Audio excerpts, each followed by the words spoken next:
நாம காஞ்சிபுரத்தில் பேசும்போது நம்மளுடைய விஷன் என்னன்னு சொன்னோம். இப்போ அதனுடைய கண்டினியூஷனா சில விஷயங்கள் இங்கே நான் சொல்லணும்னு ஆசைப்படுறேன். இப்பவும் சொல்றேன், உறுதியா சொல்றேன், சத்தியமா சொல்றேன்.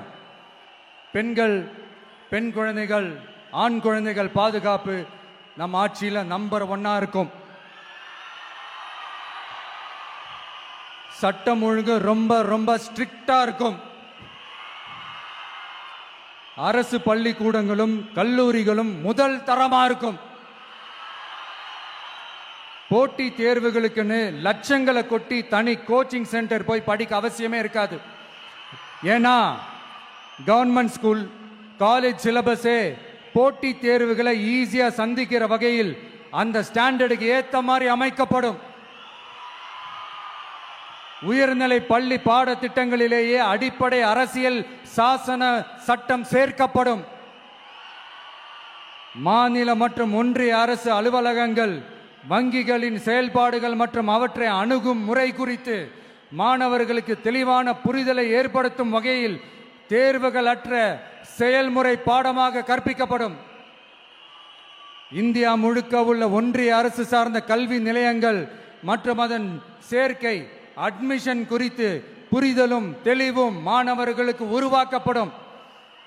அனைத்து அரசு பள்ளிகளிலும் பெண் குழந்தைகளுக்கு சுத்தமான, சுகாதாரமான மற்றும் தரமான கதவுகள் பொருத்தப்பட்ட ரெஸ்ட் ரூம்கள் அமைப்பது உறுதி செய்யப்படும். போதைப் பொருட்கள் இல்லாத தமிழகம் உருவாக்கப்படும். மாவட்ட கலெக்டர்கள் மற்றும் எஸ்பிக்களில் சரி பாதி பெண்களாக இருக்கும்படி செய்வோம். மலை கிராமங்களில் அரசு ஆரம்ப சுகாதார நிலையங்கள் பிரசவம் பார்க்கும் வசதியுடன் அமைக்கப்படும். பஸ் போக்குவரத்து இல்லாத கிராமங்கள் மற்றும் மலை கிராமங்களே இல்லை என்ற நிலை உருவாக்கப்படும்.